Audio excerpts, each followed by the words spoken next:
campaign-nya kayak gitu. Oke Kak, mungkin pertanyaan selanjutnya dari saya tentang strategi pemasaran nih. Mengacu pada model bisnis salsa kosmetik, apakah model bisnis yang digunakan oleh salsa kosmetik yaitu mungkin bisa B2B atau B2C? Oke, kalau dari salsa kosmetik itu B2C ya, karena kita langsung berhubungan sama customer, kita jualan kosmetik gitu kasarannya. Tapi kalau untuk PT-nya sendiri, kita kan ada maklon. Nah, maklon di situ baru yang bergerak B2B gitu. Dia memasarkan produksi kosmetik ke perusahaan lain. Tapi kalau salsa, kita produksi kosmetik untuk customer kayak gitu. Oke Kak, baik. Mungkin pertanyaan kedua saya lanjutkan ya Kak. Ada berapa distributor yang melakukan kerjasama dengan salsa kosmetik Kak? Oke, untuk distributor kita ada di seluruh Indonesia karena memang target pasarnya salsa kosmetik ini juga untuk orang-orang yang ekonominya middle to lower.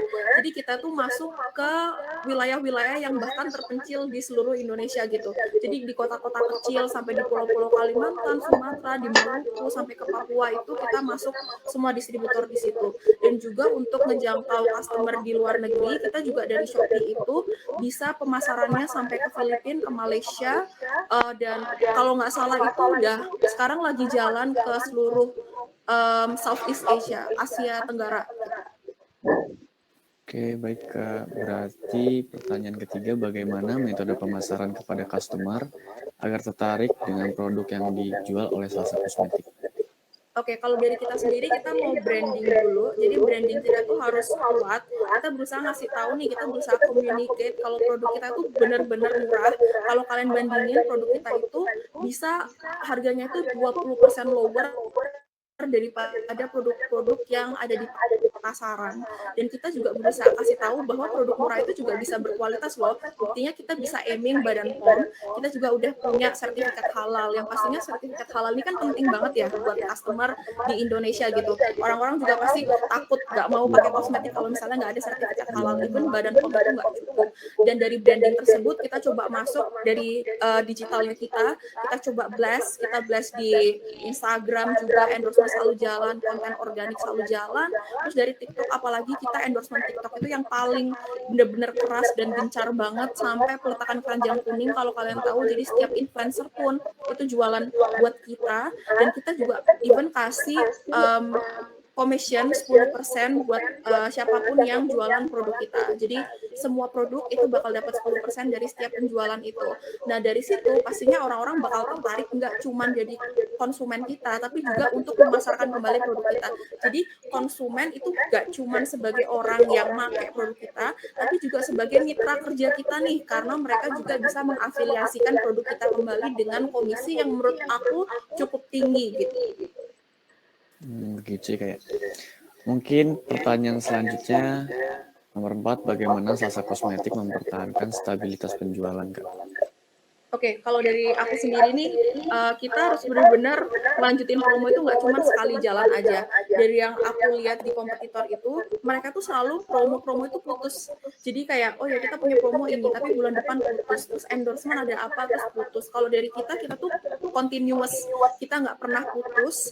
Makanya dari situ revenue kita tuh step by step itu terus naik dan nggak pernah turun. Jadi promo dari flash sale, terus ada promo giveaway, promo discount, terus kita juga kerjasama sama Unif, sama billboard advertising, terus kita juga kerjasama sama influencer, itu nggak pernah ada putusnya. Makanya penjualan kita tuh nggak cuma stabil, tapi kita juga step by step naik terus setiap bulan, setiap tahunnya gitu. Oke Kak, pertanyaan terakhir dari saya mungkin bagaimana cara salsa kosmetik berkompetitif dengan para kompetitor dalam hal produk? Oke, kalau dari kita sendiri, kita udah lihat sekarang itu kosmetik industri itu bener-bener racing banget dan naiknya gila-gilaan. Karena kalau kalian mau bikin kosmetik sendiri, itu kalian nggak perlu bikin pabrik, kalian bisa pesan di Maklon atau kalian bisa pesan di mana, kalian tinggal main di brandingnya aja. Nah, untuk ngadepin masalah yang kayak gitu nih, biasanya kita tuh paling bermasalah sama kompetitor yang dia copycat. Jadi ada beberapa brand yang dia bener-bener bikin produk itu sama persis kayak kita, bener-bener sama. Jadi dia promosinya juga nggak terlalu gencar karena dia orang-orang tuh bisa salah kaprah gitu ngelihat produk dia itu dikirain produk kita. Nah, dari kita sendiri itu kita tetap token dari endorsement, kita coba briefing lagi dari konten organik kita juga kalau produk kita tuh ini loh khasnya dan itu bukan bukan produk kita. Dan kita juga ngelihat strateginya dia juga nih. Jadi ada beberapa kompetitor kita yang strateginya, oh dia briefingnya kali ini campaign-nya dengan cara kayak gini, dia ngikutin tren ini. Nah, kita tuh bisa juga ikutin strateginya dia dengan cara ngikutin konten yang sama atau tren yang sama. Terus juga untuk dari produk sendiri nih, biasanya kompetitor itu, oh dia ngeluarin produk baru yang seperti ini. Kita juga, oke kita bisa bikin tapi dengan yang lebih oke lagi. Misalnya kalau aku bisa ambil contoh, sekarang itu lagi nge-in namanya produk hybrid. Jadi kalau kalian tahu dulu tuh lipstik aja. Sekarang lipstik itu ada kandungan apa niacinamide, ada kandungan ceramide, ada kandungannya macam-macam gitu. Kalau kalian sering dengar ya, dulu lip serum ya udah lip serum aja gitu, nggak ada kandungan apa-apa. Tapi sekarang emang lagi ngetren namanya produk hybrid gitu. Jadi kosmetik tapi juga ada skincare-nya. Nah, kita juga coba ikutin itu terus. Jadi gimana caranya kita keep up with the trend, jangan sampai ketinggalan, setiap ada opportunity kita langsung ambil, jangan sampai telat sama kompetitor lain kayak gitu. Oke Kak, terima kasih. Mungkin dilanjut dengan pertanyaan dari strategi media.